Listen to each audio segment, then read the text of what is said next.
ಅದರಿಂದ ಪೂರ್ಣಾತ್ ಪೂರ್ಣ ಮುದಚ್ಯತೆ ನೋಡಿ ಹೇಗಿದೆ, ಪೂರ್ಣದಿಂದ ಪೂರ್ಣ ಹುಟ್ಟಿತು ಅಂತ ಹೇಳ್ತೀವಿ.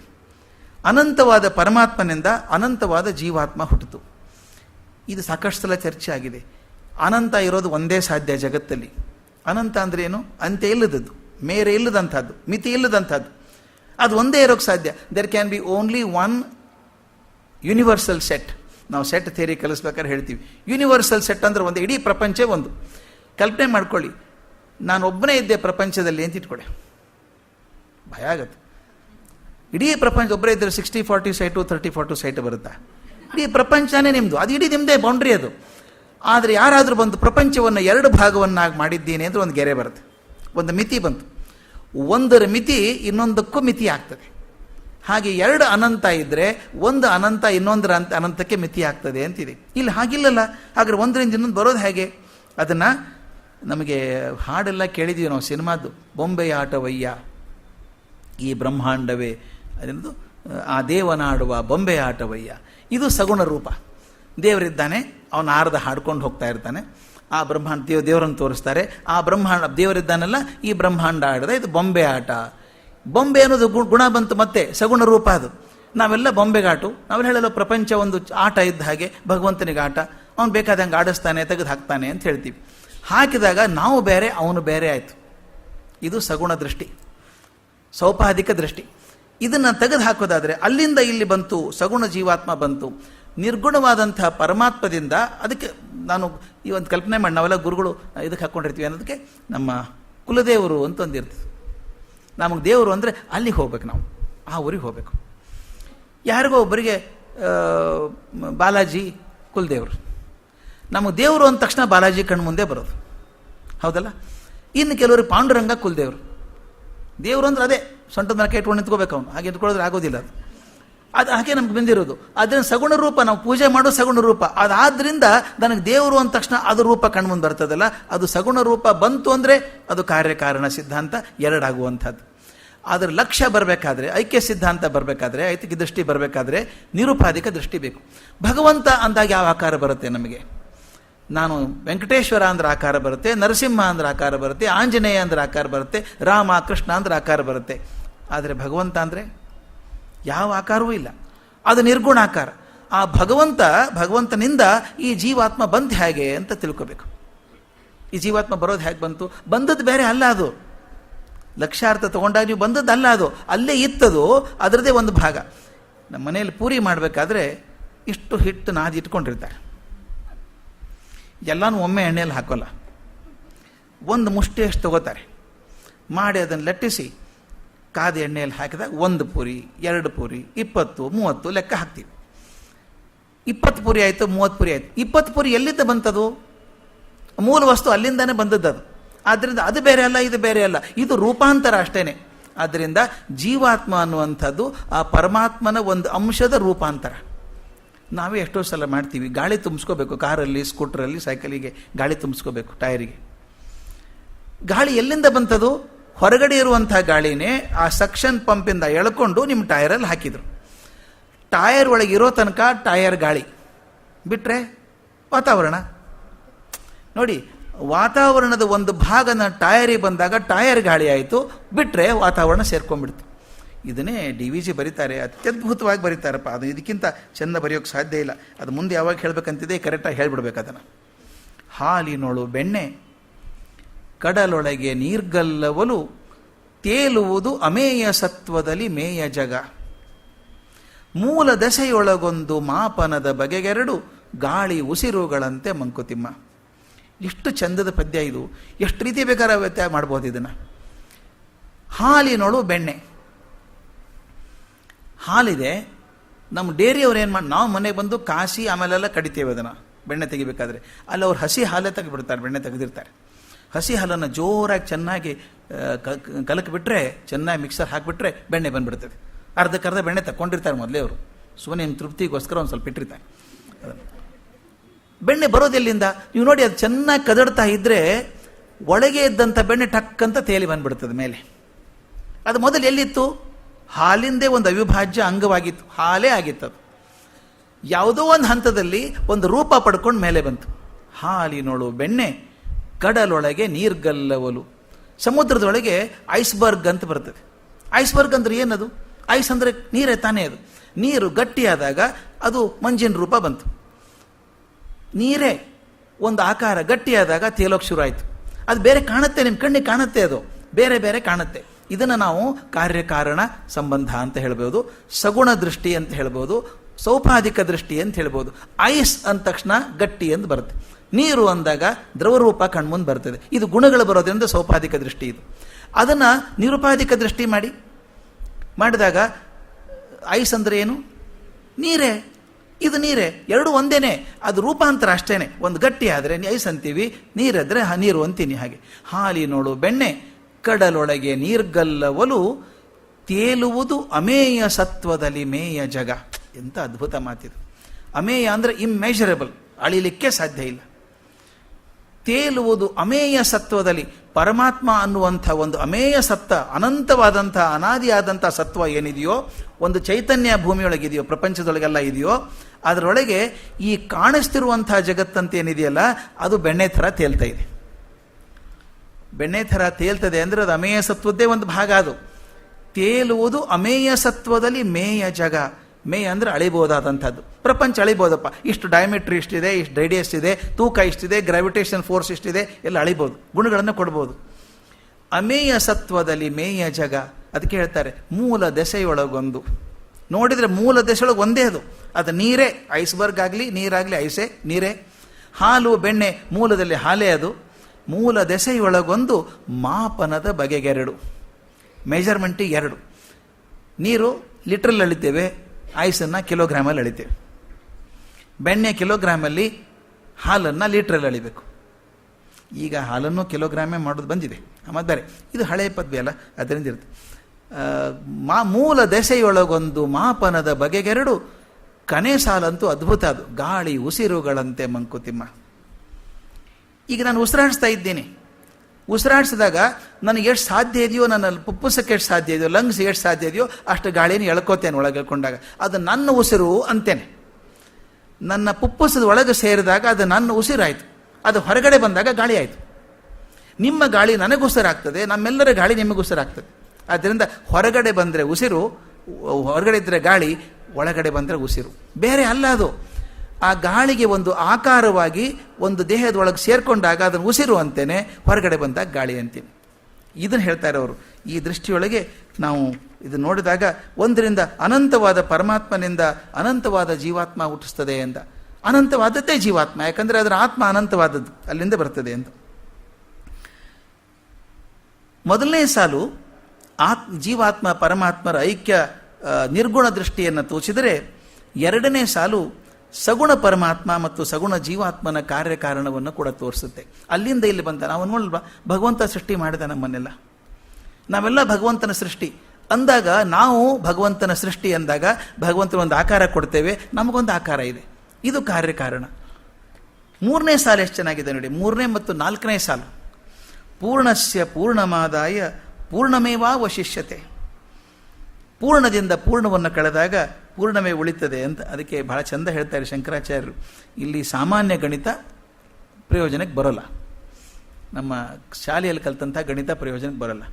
ಪೂರ್ಣದಿಂದ ಪೂರ್ಣ ಕಳೆದ್ರೆ ಪೂರ್ಣ ಹೇಗೆ ಉಳಿತದೆ ಅಂತ ಹೇಳಿ ಇದನ್ನು ರಿಜೆಕ್ಟ್ ಮಾಡ್ತಾರೆ. ಕೆಲವರು ಪದಶಃ ಅನುವಾದ ಮಾಡಿದಾಗ ಅನಾಹುತ ಆಗುವಂಥದ್ದು. ಇದು ಯಾರೋ ಮಾಡ್ತಿದ್ರಂತೆ, ಸಹಸ್ರ ಶೀರ್ಷ ಪುರುಷ, ಸಹಸ್ರಾಕ್ಷ ಸಹಸ್ರಪಾತ್, ನಮ್ಮ ಪುರುಷ ಸೂಕ್ತದ ಮಾತು. ಚೂರು ಓದ್ಕೊಂಡಿದ್ದಾರೆ, ಓದಿದ್ರು ಅದನ್ನು. ಸಹಸ್ರ ಶೀರ್ಷ ಪುರುಷ, ಇದಂಗೆ 1000 ತಲೆ ಇರೋಕ್ಕೆ ಸಾಧ್ಯ ಇದೆಯಾ ಮನುಷ್ಯನಿಗೆ?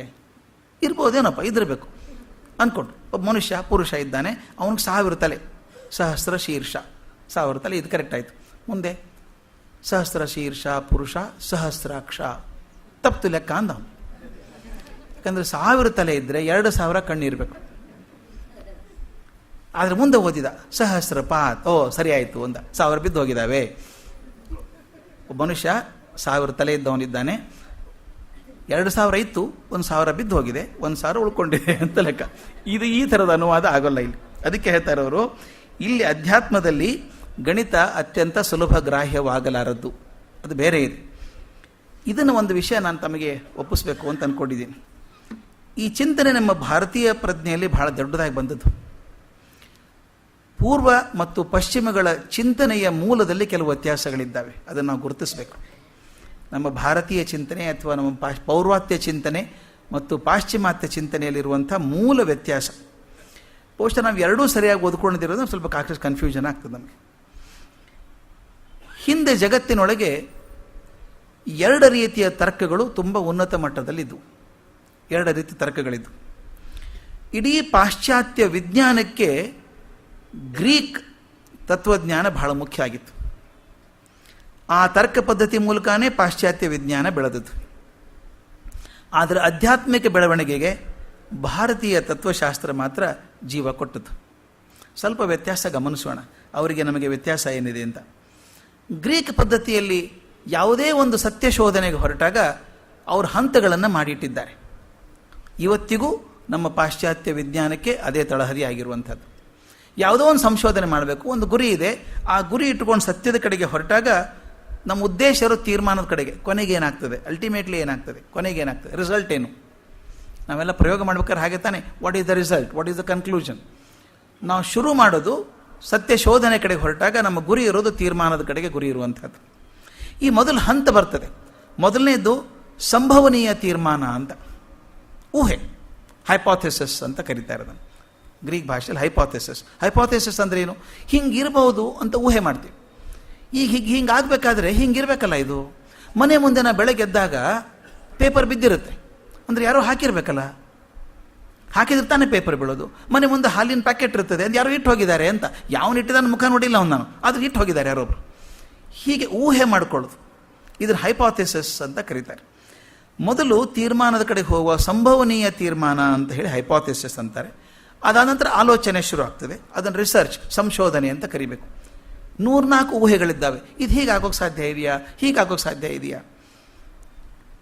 ಪ್ರಧಾನಮಂತ್ರಿಗಳ ಹತ್ಯೆ ಆಯಿತು ಭಾರತದಲ್ಲಿ. ತಕ್ಷಣ ಯಾರು ಮಾಡಿದರು? ಸುತ್ತಲ ಯಾರಿದ್ರು ನೋಡಿ, ಅವ್ರ ಸುತ್ತಲ ಯಾರಿದ್ರು, ಹುಡ್ಕೋಕೆ ಶುರು ಆಯಿತು, ಊಹೆ ಶುರು ಆಯಿತು. ಅವ್ರು ಆಗಲಾರ್ದವ್ರು ಯಾರಾದರೂ ಇದ್ರ?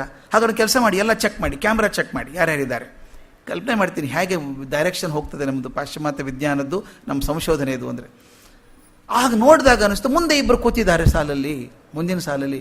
ಇವರು LTT ಅವರು ಇಲ್ಲಿ ಯಾಕೆ ಬಂದರು? ಹಾಗಾದರೆ ಇವರಿಗೊಂದು ಥ್ರೆಟ್ ಇತ್ತು, ಆಗ ಹುಡುಕ್ರಿ ಅದನ್ನು ಅಂತ ಶುರು ಆಯಿತು.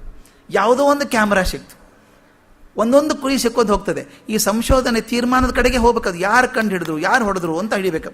ಆ ತೀರ್ಮಾನದ ಕಡೆಗೆ ಮನಸ್ಸಿಟ್ಟಾಗ ಮೊದಲು ಇವ್ರು ಇರ್ಬೋದಾ. ತಾವು ದಯವಿಟ್ಟು ಗಮನಿಸಿ, 21 ಮೇ ರಾಜೀವ್ ಗಾಂಧಿ ಅವರ ಹತ್ಯೆ ಆದಮೇಲೆ ಮರುದಿನ ಪೇಪರಲ್ಲಿ ಯಾರು ಮಾಡಿದ್ರು ಅಂತ ಯಾರಿಗೂ ಗೊತ್ತಿಲ್ಲ.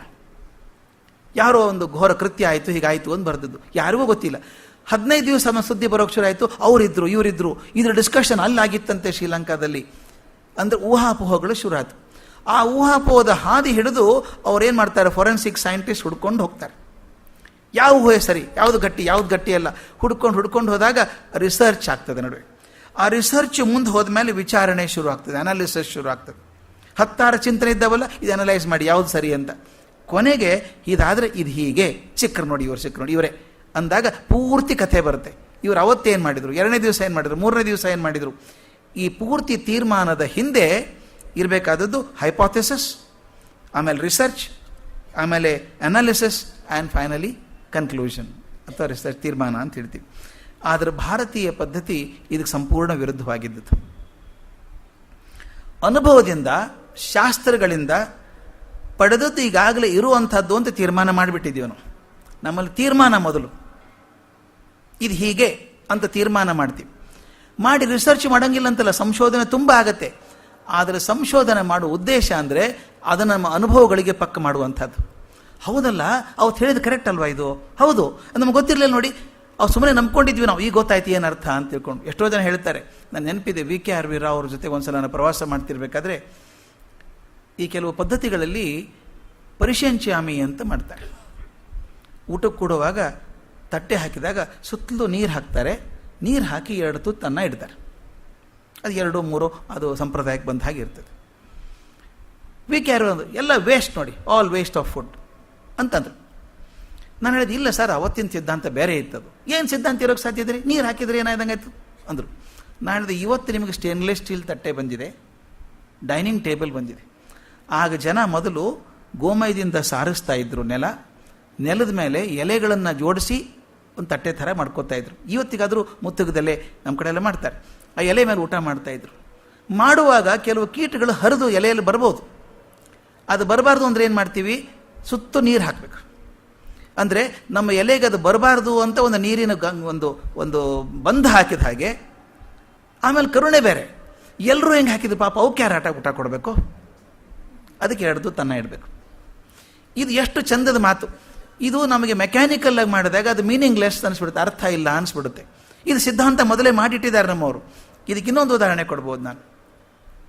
ನಾನು ಅಮೇರಿಕೆಯಲ್ಲಿ ಒಂದು ಸಲ ಪಾಠ ಮಾಡುವಾಗ ಈ MBA ಸ್ಟೂಡೆಂಟ್ಸಿಗೆ ಮಾಡ್ತಿದ್ದೆ, ಫೈನಲ್ ಇಯರ್ ಸ್ಟೂಡೆಂಟ್ಸಿಗೆ. ಅವ್ರು ಭಾಳ ಅಭಿಮಾನದಿಂದ ಹೇಳ್ಕೊತಾರೆ ಮ್ಯಾಸ್ಲೋಸ್ ಹೈರಾರ್ಕಿಕಲ್ ನೀಡ್ಸ್. ಅಬ್ರಹಾಂ ಮ್ಯಾಸ್ಲೋ ಅನ್ನೋನು ಹೇಳಿದ ನಮ್ಮ ಅವಶ್ಯಕತೆಗಳ ಹಂತಗಳಿದ್ದಾವೆ, 5 ಹಂತಗಳಿದ್ದಾವೆ. ಅವ್ರು ಹೇಳ್ತಾರೆ ಫಿಸಿಯೋಲಾಜಿಕಲ್ ನೀಡ್ಸ್. ಮೊದಲು ರೋಟಿ ಕಪಡ ಮಕಾನ್, ಹಸಿವೆ ಆಗಿಬಿಟ್ಟಿದೆ, ಮನುಷ್ಯ ಕಂಗಾಲಾಗಿದ್ದಾನೆ, ಅವನಿಗೆ ಬಂಗಾರ ಬೇಕಂದ್ರೆ ಬೇಡ ಸ್ವಾಮಿ, ಊಟಕ್ಕೆ ಹಾಕಿ ಸ್ವಾಮಿ, ಪ್ರಾಣ ಹೋಗ್ತಾ ಇದೆ ನಂದು ಅಂತ. ನಾವು ಫಸ್ಟ್ ಬೇಕಾದದ್ದು ಊಟ.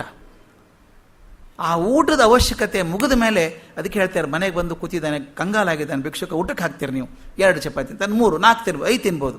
ಇನ್ನೂ ಹಾಕೋಕೆ ಹೋದ್ರೆ ಅಮ್ಮ ಬೇಡ ಹೊಟ್ಟೆ ತುಂಬಿತು, ಇದ್ರೆ ಕಟ್ಟಿಕೊಡಿ ಸಾಯಂಕಾಲಕ್ಕಾಗತ್ತೆ ಅಂತ. ಅಂದರೆ ಈಗಿನ ಊಟ ಚಿಂತೆ ಕಮ್ಮಿ ಆಗಬೇಕು. ಅವನು ಮೊದಲು ರೋಟಿ ಕಪಡ ಮಕಾನ್, ಮನುಷ್ಯನ ಅವಶ್ಯಕತೆಗಳು. ಅದು ಪೂರ್ತಿ ಆದಮೇಲೆ ಎರಡನೇದು ಭದ್ರತೆ ಕಡೆ ಹೋಗ್ತದೆ. ಭದ್ರತೆ ಅದಕ್ಕೆ ಹೇಳ್ತಾರೆ, ನೋಡಪ್ಪ ಒಂದು ಕಾಯಂ ಮಾಡ್ಕೋ, ಒಳ್ಳೆ ನೌಕರಿ ಹಿಡಿ, ಭದ್ರ ಕಾಯಂ ಆಯ್ತಾ, ಕನ್ಫರ್ಮ್ ಆಯ್ತಾ. ಯಾಕೆ ಭದ್ರತೆ ಬೇಕು, ಬರೀ ನೌಕರಿ ಒಂದೇ ಅಲ್ಲ, ಕಾಯಂ ಆಗಬೇಕು. ಅದು ಆದಮೇಲೆ ಏನು ಮಾಡ್ತಾರೆ, ಫಿಸಿಯೋಲಾಜಿಕಲ್ ನೀಡ್ಸ್, ಸೆಕ್ಯೂರಿಟಿ ನೀಡ್ಸ್, ಭದ್ರತೆಯ ಅವಶ್ಯಕತೆ. ಅದಾದಮೇಲೆ 3ನೇದು ಲವ್ ಆ್ಯಂಡ್ ಅಫೆಕ್ಷನ್, ಪ್ರೀತಿ ಅಂತಃಕರಣದ್ದು. ನೋಡಪ್ಪ ನೌಕರಿ ಆಯಿತು, ಕಾಯಂ ಆಯಿತು, ಮದುವೆ ಮಾಡ್ಕೋ, ನಿಂದೊಂದು ಮನೆ ಮಾಡ್ಕೊ, ಸಂಸಾರ ಮಾಡ್ಕೊ. ಅದು 3ನೇ ಹಂತ. ಅದು ದಾಟಿತು. ಅದಾದಮೇಲೆ 4ನೇದು. ವಿವೇಕಾನಂದರು ಭಾಳ ಚಂದ ಹೇಳ್ತಾರೆ, ಬಹಳ ಜನಕ್ಕೆ 4, 5 ಇದೆ ಅಂತ ಗೊತ್ತೇ ಇಲ್ಲ, 3ರಲ್ಲೇ ಸಾಕು ಅಂತಾರೆ. ಒಂದು 30-40 ಸಾಯ್ಟು, ಬೇಗ ಸಾಕು, ಬೇಕಾದಷ್ಟು ಆಯ್ತು ನಮ್ಮದು ಅಂತಿರ್ತಾರೆ. ಆದರೆ 4ನೇದು ಇದೆಯಲ್ಲ, ನನ್ನ ಮನೆ, ನಾನು ಚಿಂತೆ, ಭದ್ರತೆ ಆಯಿತು, ಒಂದು ಸಂಸಾರ ಅಂತ ಆಯ್ತು, ಸಂತೋಷ ಆಯಿತು, ಇಷ್ಟಕ್ಕೆ ನಿಂತ್ಕೊಳ್ಳಲ್ಲ, ನಾನು ಏನಾದರೂ ಸಾಧನೆ ಮಾಡಬೇಕು. ಅದು 4ನೇದು ಭಾಳ ಮುಖ್ಯ. ಸೆಲ್ಫ್ ಎಸ್ಟೀಮ್, ಏನಾದರೂ ಸಾಧನೆ ಮಾಡಬೇಕು ಅಂತ ಹೋಗ್ತಾನೆ, ತುಡಿತಾನೆ, ಹೋಗ್ತಾ ಸಮಾಜಕ್ಕೆ ಕೆಲಸ ಮಾಡ್ತಾನೆ, ಅಲ್ಲಿ ಹೋಗ್ತಾನೆ, ಇಲ್ಲಿ ಹೋಗ್ತಾನೆ, 10 ಕೆಲಸ ಮಾಡ್ತಾನೆ. ಅದು ಆದಮೇಲೆ ಕೊನೆಗೊಂದ್ಸಲ ಬರ್ತದೆ ಕಾಲ. ಇದೆಲ್ಲ ಮಾಡಿದ ಮೇಲೆ 5ನೇ ಹಂತ, ಕೊನೆಯದು ಸೆಲ್ಫ್ ಆ್ಯಕ್ಚುಲೈಜೇಷನ್ ಅಂತ, ಆತ್ಮ ಸಾಕ್ಷಾತ್ಕಾರ ಆಗುವಂಥದ್ದು. ಇಷ್ಟೆಲ್ಲ ಓಡಾಡ್ಕೊಂಡು ಏನು ಮಾಡಿದೆ ನಾನೆಲ್ಲ ಅಂತಾನೆ. ಇಷ್ಟೆಲ್ಲ ಮಾಡಿದ್ದಾಯ್ತು, ಏನು ಪ್ರಯೋಜನ, ಸಾಕಪ್ಪ, ನನ್ನ ಮನಸ್ಸಿಗೆ ನಾನು ಸಮಾಧಾನ ಇಟ್ಕೊಂಡ್ಬಿಟ್ರೆ ಸಾಕು, ಇದು ಯಾವುದೂ ಬೇಡ ನನಗೀಗ ಅಂತ ಒಂದು ಹಂತ ಬರ್ತದೆ. ಅದು ಸೆಲ್ಫ್ ಆ್ಯಕ್ಚುಲೈಜೇಷನ್, ತನ್ನನ್ನು ತಾನು ಅರ್ಥ ಮಾಡ್ಕೊಳ್ಳುವಂಥದ್ದು. ಇದು 5 ಹಂತಗಳನ್ನು ಆತ ಕಂಡು ಹಿಡಿದ್ರು. ಅಬ್ರಹಾಂ ಮ್ಯಾಸ್ಲೋ ಭಾಳ ದೊಡ್ಡ ಸೋಷಿಯಾಲಜಿಸ್ಟ್ ಅಂತ ಹೆಸರು. ಅದನ್ನು ಹೇಳ್ಬೇಕಾದ್ರೆ ನಾನು ಹೇಳ್ತಿದ್ದೆ, ಸ್ವಾಮಿ ನಿಮ್ಮ ಮ್ಯಾಸ್ಲೋ ಪಾಪ 6ನೇದು ಸಿಗಲೇ ಇಲ್ಲ, ಇನ್ನೂ 5 ಸಿಕ್ಕದವನಿಗೆ. ಇದು ನಮ್ಮ ತೈತ್ರಿಯ ಉಪನಿಷತ್ತಲ್ಲಿ ಎಷ್ಟೋ 1000 ವರ್ಷದಿಂದ ಹೇಳಿದ್ದಾರೆ ನಮ್ಮಲ್ಲಿ. ಅನ್ನಮಯ ಕೋಶ, ಪ್ರಾಣಮಯ ಕೋಶ, ವಿಜ್ಞಾನಮಯ ಕೋಶ, ಮನೋಮಯ ಕೋಶ, ಸಚ್ಚಿದಾನಂದ ಕೋಶ. ಕೊನೆಗೆ ಬೇಕಾದ ಆನಂದನೇ, ಆತ್ಮ ಆನಂದ ಬೇಕು ನಮಗೆ. ಇದು 5ನ್ನು ಅವತ್ತು ಹೇಳಿದ್ದಾರೆ, ಎಷ್ಟು ವರ್ಷಗಳ ಹಿಂದೆ. ಅಂದರೆ ಏನು ಹೇಳ್ತೀನಿ ಅಂದರೆ, ಆಗಿನ ದೃಷ್ಟಾರರು, ದಾರ್ಶನಿಕರು, ಋಷಿಗಳು ಅಂತ ಏನು ಕರಿತೀವಿ, ಅವರು ಇಡೀ ಜೀವನದ ಸಾರ ಸರ್ವಸ್ವವನ್ನು ಕೆಲವು ಸಿಂಪಲ್ ಸೂತ್ರದಲ್ಲಿ ಇಟ್ಕೊಂಡ್ಬಿಟ್ಟಿದ್ರು. ತೀರ್ಮಾನ ಆಗಿ ಹೋಗಿದೆ ಅವತ್ತು, ಇದು 5 ಅಂತ. ಆ ತೀರ್ಮಾನವನ್ನು ಅನುಭವಗಳು ಪಕ್ಕ ಮಾಡ್ತವೆ. ಇದನ್ನು DVG ಅವರು ಮ್ಯಾಸ್ಲೋಕ್ಕಿಂತ ಮೊದಲೇ ಬರೆದ್ರು ಅನ್ಸುತ್ತೆ. 4 ಸಾಲಲ್ಲಿ ಬರೀತಾರಲ್ರಿ ಇಡೀ ಮ್ಯಾಸ್ಲೋ ಥಿಯರಿನ. 4 ಸಾಲಲ್ಲಿ ಅನ್ನದಾತುರಕ್ಕಿಂತ ಚಿನ್ನದಾತುರ ತೀಕ್ಷ್ಣ, ಚಿನ್ನದಾತುರಕ್ಕಿಂತ ಹೆಣ್ಣು ಗಂಡೊಲವು, ಮನ್ನಣೆಯ ದಾಹವು ಎಲ್ಲಕಂ ತೀಕ್ಷ್ಣತಮ, ತಿನ್ನುವುದು ಆತ್ಮವನೇ ಮಂಕುತಿಮ್ಮ. 5 ಹಂತ 4 ಸಾಲಲ್ಲಿ ಕಟ್ಟದಿಟ್ಟಿದ್ದಾರೆ ನೋಡ್ರಿ ಹೇಗೆ ಅದನ್ನು. ಅನ್ನದಾತುರ ಮೊದಲೇ ಬೇಕಾದ, ಅನ್ನದಾತುರ ಮೊದಲು ಮನುಷ್ಯನಿಗಿರುವಂಥದ್ದು. ಅನ್ನದಾತುರಕ್ಕಿಂತ 2ನೇದಿದೆಯಲ್ಲ, ಇನ್ನೂ ಮೋರ್ ಇಂಟೆನ್ಸ್, ಅದು ಚಿನ್ನದಾತುರ. ಅನ್ನ ಇಷ್ಟಾದರೆ ಸಾಕು ಅನಿಸುತ್ತೆ, ಚಿನ್ನ ಎಷ್ಟು ಸಾಕು ಹೇಳೋಕ್ಕಾಗೋದಿಲ್ಲ. ಚಿನ್ನದಾತುರ ತೀಕ್ಷ್ಣ, ಚಿನ್ನದಾತುರಕ್ಕಿಂತ ಹೆಣ್ಣು ಗಂಡೊಲವು. ಹೆಂಡತಿಗೆ ಆರಾಮಿಲ್ಲ, ಗಂಡನಿಗೆ ಆರೋಗ್ಯ ಕೆಟ್ಟೋಗಿದೆ, ಬಂಗಾರ ಮಾರು ಅಂತಳಕ್ಕೆ, ಬದುಕಿಸೋ ಗಂಡನ ಬದುಕಿಸೋ, ಮೊದಲು ಬಂಗಾರ ಬೇಡ ನನಗೆ, ಆ ಜೀವ ಬದುಕಬೇಕು. ಚಿನ್ನದಾತುರಕ್ಕಿಂತ ಹೆಣ್ಣು ಗಂಡೊಲವು, ಮನ್ನಣೆಯ ದಾಹವು ಎಲ್ಲಕಂ ತೀಕ್ಷ್ಣತಮ. ಇದೆಲ್ಲಕ್ಕಿಂತ 4ನೇದಿದೆಯಲ್ಲ, ನಾನು ಮಾಡಿದ್ದು ಅಂತ ಹೇಳಿ ನಮ್ಮನ್ನೆಲ್ಲ ಎಲ್ಲರನ್ನೂ ಕಾಡಿದ್ದಿದ್ದು ನಾನು ಅನ್ನುವಂಥದ್ದು. ಮನ್ನಣೆಯ ದಾಹವು ಎಲ್ಲಕಂ ತೀಕ್ಷ್ಣತಮ, ಎಲ್ಲರ್ಕಿಂತ ತೀಕ್ಷ್ಣತಮ. ಇದ್ರಿಂದ ಅನ್ಯಾಯ ಏನಾಗುತ್ತೆ ಅಂದರೆ, ಅಲ್ಲಕಂ ತೀಕ್ಷ್ಣತಮ, ಕೊನೆಗೇನದು ಕೊನೆಗೆ ಅದು ನನಗೆ ಯಾಕೆ ಬರಲಿಲ್ಲ ಯಾಕೋ. ಚಿನ್ನದಾತುರ ತೀಕ್ಷ್ಣ ಚಿನ್ನದಾತುರಕ್ಕಿಂತ ಹೆಣ್ಣು ಗಂಡಲವು ಮನ್ನಣೆಯ ದಾಹವು ಎಲ್ಲಕಂ ತೀಕ್ಷ್ಣತನ ತಿನ್ನುವುದು ಆತ್ಮವನೇ ಮಂಕುತಿಮ್ಮ. ನಮಗೊಂದು ಆತ್ಮ ಪ್ರಜ್ಞೆ ಇದೆ ಅನ್ನೋದು ಮರೆಸಿಬಿಡ್ತದಲ್ಲ, ಅದು ಎಲ್ಲಕ್ಕಿಂತ ತೀಕ್ಷ್ಣ ಆದದ್ದು. ನೋಡಿ, ಅನ್ನ, ಚಿನ್ನ, ಗಂಡೊಲು ಹೆಣ್ಣು ಗಂಡೊಲವು, ಮನ್ನಣೆಯ ದಾಹ, ಆತ್ಮ, ಈ 5 ಹಂತಗಳನ್ನು ಒಂದು 4 ಸಾಲಲ್ಲಿ ಕಟ್ಟದಿಟ್ಬಿಟ್ಟಿದ್ದಾರಲ್ಲ, ಅದ್ಭುತ ಅಲ್ವಾ? ಯಾಕೆ ಹೇಳ್ತೀನಿ ಅಂದರೆ, ನಮ್ಮ ಭಾರತೀಯ ಸಂಪ್ರದಾಯದಲ್ಲಿ ತೀರ್ಮಾನ ಮೊದಲು. ಇದು ಯಾವತ್ತು ಪಾಶ್ಚಿಮಾತ್ಯ ಸಿದ್ಧಾಂತ ಯಾವಾಗಲೂ ಹೇಳ್ತೀನಿ ಹೇಗಿದೆ ಅಂದರೆ, ಕಣ್ಣಲ್ಲಿ ಒಂದು ಸಣ್ಣ ದೀಪ ಹಿಡ್ಕೊಂಡು ಗಾಢ ಕತ್ತಲೆಯಲ್ಲಿ ಹೊರಟಿದ್ದೀವಿ ನಾವು. ಕತ್ತಲೆಯಲ್ಲಿ ಹೊರಟಾಗ ನನಗೆ ಕಾಣಿಸೋದೇ 3-4 ಅಡಿ ಅಷ್ಟೇ ಕಾಣಿಸೋದು. ಇದು ಸತ್ಯ ನೋಡಿ, ಇಲ್ಲಿ ಟೇಬಲ್ ಇದೆ, ಇನ್ನೇನೂ ಇಲ್ಲ ಕೋಣೆಯಲ್ಲಿ ಅಂತ ತೀರ್ಮಾನ ಮಾಡಿಬಿಡ್ತೀನಿ ನಾನು. ಎಲ್ಲ ಕತ್ಲೆ ಇದೆ ಅಂತ ಇಟ್ಕೊಳ್ಳಿ, ಒಂದು ಸಣ್ಣ ಹಣತೆ ಇಟ್ಕೊಂಡು ಬಂದಿದ್ದೀನಿ, ಇದು ಕಾಣಿಸ್ತದೆ ನನಗೆ. ಕೋಣೆಯಲ್ಲಿ ಇನ್ನೇನೂ ಇಲ್ಲ, ಈ ಟೇಬಲ್ ಒಂದೇ ಇದೆ ಅಂತೀನಿ. ಸ್ವಲ್ಪ ಮುಂದೆ ಹೋದರೆ ಇಲ್ಲೊಂದು ಟೇಬಲ್ ಇದೆ, ಅದೊಂದೇ ಅಲ್ಲ, ಇದು ಒಂದು ಟೇಬಲ್ ಇದೆ, ಅಲ್ಲೊಂದು ಕುರ್ಚಿ ಇದೆ, ಅಲ್ಲೊಂದಿಷ್ಟಿದೆ ಅಂತ ಒಂದೊಂದಾಗಿ ಕಂಡುಕೊಂಡು ಹೋಗೋದು. ಹಂತ ಹಂತವಾಗಿ ಸತ್ಯಗಳು ಬದಲಾಗ್ತಾ ಹೋಗ್ತವೆ. ಈ ಗ್ರೀಕ್ ತತ್ವಜ್ಞಾನದ ಸಿದ್ಧಾಂತ ಏನಿದೆಯೋ, ತರ್ಕಶಾಸ್ತ್ರ ಅಂತ, ಅದರೊಳಗೆ ಸತ್ಯಗಳು ಕಾಲ ಕಾಲಕ್ಕೆ ಬದಲಾಗ್ತಾ ಹೋಗ್ತವೆ ಅಂತ. ಆದರೆ ನಮ್ಮ ಭಾರತೀಯ ಸಿದ್ಧಾಂತದಲ್ಲಿ ಹಾಗಲ್ಲ. ರಾಮ ಕಂಡರಿಸಿದಂಥ ಸತ್ಯ, ಕೃಷ್ಣ ಕಂಡರಿಸಿದ ಸತ್ಯ, ಮಹಾವೀರ ಆಗಲಿ, ಬುದ್ಧ ಕಂಡರಿಸಿದ ಸತ್ಯ ಇವತ್ತಿನ ಸತ್ಯಕ್ಕೆ ಬೇರೆ ಅಲ್ಲ ಅದು. ಯಾಕಂದರೆ ಆ ಸತ್ಯ ಬದಲಾಗುವಂಥ ಸತ್ಯ ಅಲ್ಲ.